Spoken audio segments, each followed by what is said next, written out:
Hai semua dan selamat datang. Untuk perkongsian kali ini, kita nak bedah siasat, corak dan trend soalan Ujian Akhir Sesi Akademik atau UASA untuk subjek Matematik Tingkatan 3. Semua ni berdasarkan data dan pemerhatian sejak format baru ni diperkenalkan. Peperiksaan USA pun dah makin dekat kan? Saya faham, mesti ramai yang dah start rasa berdebar, kepala pening fikir topik apa agaknya yang akan keluar ya? Soalan tahun ni lagi susah ke?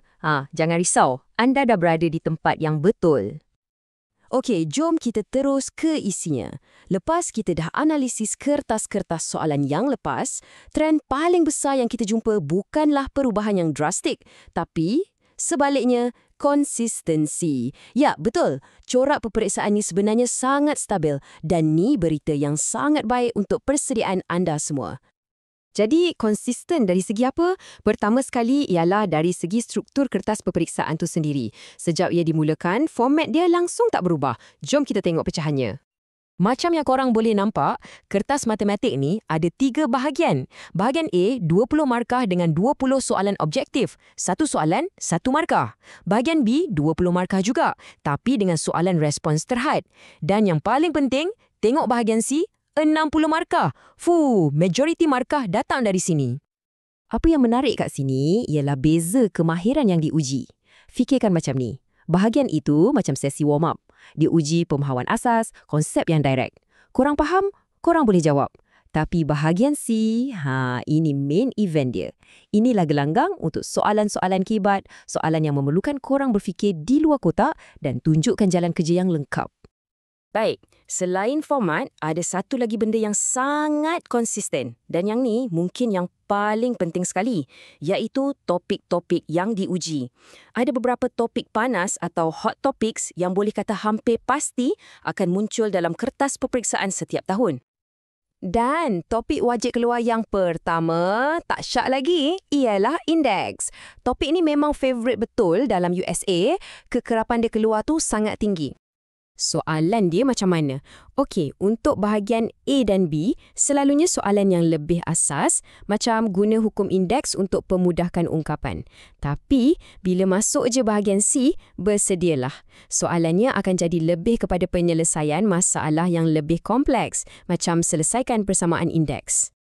Okey, dah settle indeks, kita bergerak ke topik seterusnya. Satu lagi tajuk yang korang boleh jangka akan jumpa dalam kertas nanti ialah garis lurus. Ini topik klasik kan? Apa yang korang kena master kat sini ialah cari kecerunan, tentukan persamaan garis lurus dan yang paling penting, fahamkan betul-betul konsep garis selari dan garis renjang. Kalau korang boleh kuasai semua ni, insya-Allah markah dah dalam genggaman.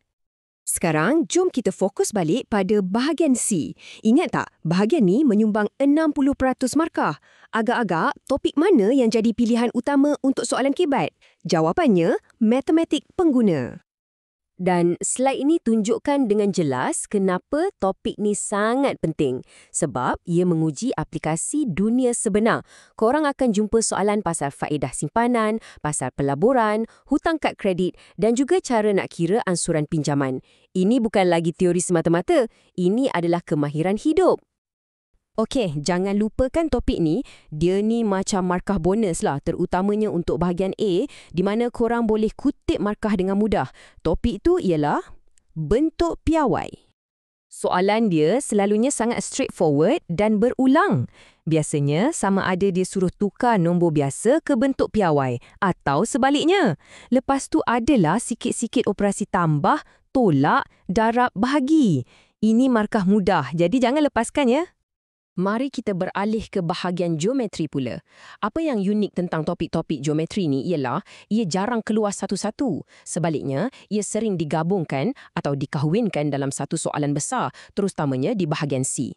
Jadi, korang kena imbas kembali topik-topik penting dari tingkatan 1 sampai 3. Ini termasuklah sudut dan tangen bulatan, nisbah trigonometri macam sin, cos, tan. Lepas tu ada pelan dan dongakan yang selalunya memang dapat satu soalan besar khas untuk dia. Dan jangan lupa, locus yang melakar-lakar tu kerap juga diuji di bahagian B.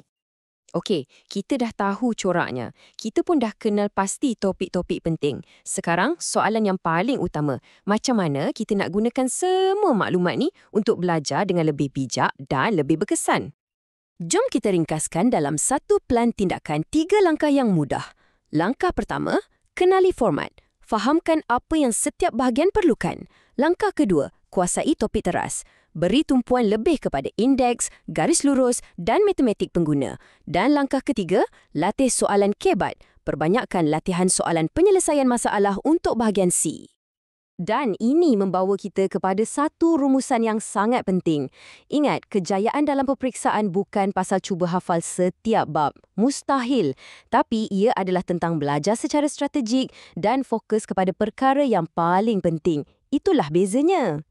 Jadi, sekarang anda dah tahu coraknya. Anda dah pun ada pelan tindakan yang jelas. Cuma tinggal satu soalan terakhir yang hanya anda boleh jawab. Bila anda akan mula?